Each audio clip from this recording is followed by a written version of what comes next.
Hello, friends. If you've never been to one of our live streams, you're missing out on all kinds of fun.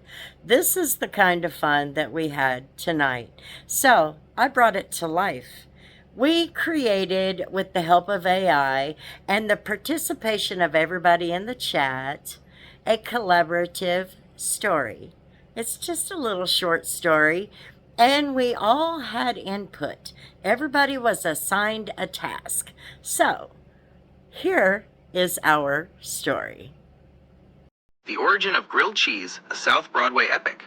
The air on South Broadway was thick with the faint scent of diesel, day-old popcorn, and, on a good day, slightly charred onion rings.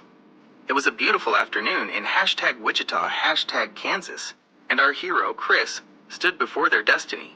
Chris's whole life had been a secret war against dairy, a challenge Chris, thanks to a deeply personal victory, had finally overcoming lactose intolerance. Now Chris could indulge in the gooey, cheesy glory of 1,000 perfect sandwiches. But that victory meant nothing if the entire world was still trapped in a low-grade, irritable state of global tension. The ultimate goal, Chris knew, was peace on Earth. And the only path to that peace was finding the origin of grilled cheese.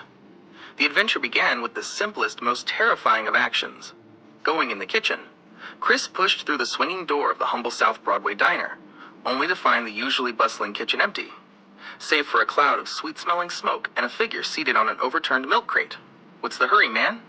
The figure was Tommy Chung, wearing an apron that looked suspiciously like a bath towel, and gently stroking a tiny ceramic squirrel. "Life's a journey, man. Slow down, unless you're running from Hugh Hefner?"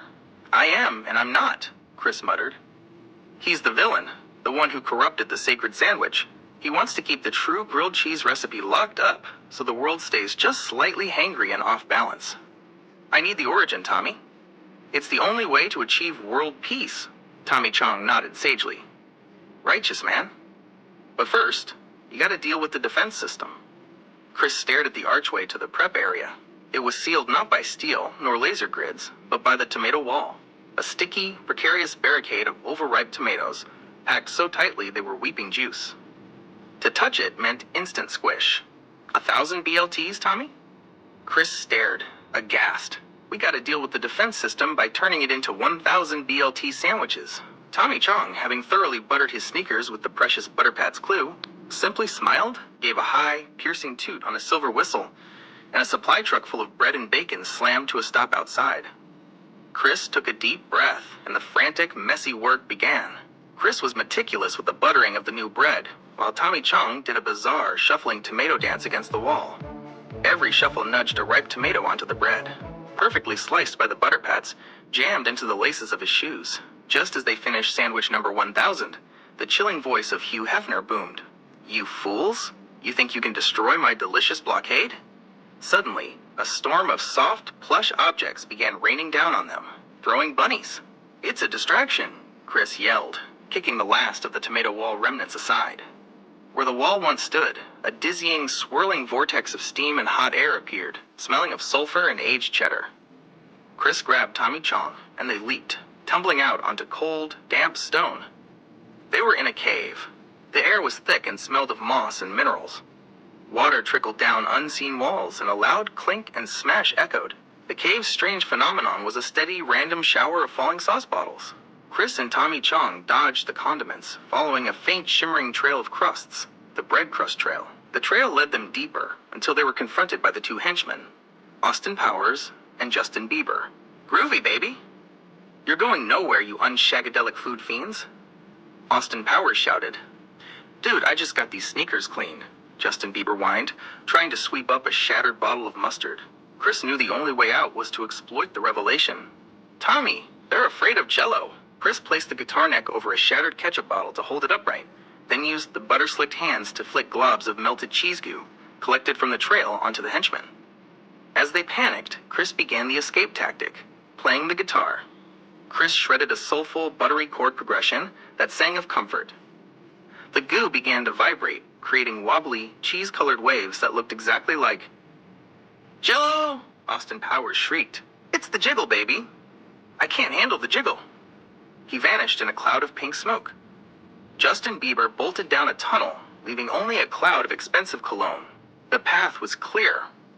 Chris followed the bread crust trail to the deepest part of the cave. There was no more falling sauce, only a single strange thing waiting for them. A pair of sparkling, ruby-red heels, discarded on a small pedestal. The ultimate clue. Dorothy clicking her heels. Chris slipped on the heels. "We gotta click them and go back, Tommy," Chris yelled, and clicked the heels together 3 times. Click, click, click. They landed, dizzy, in the brightly lit parking lot of Supercar Guys on South Broadway #Wichita #Kansas.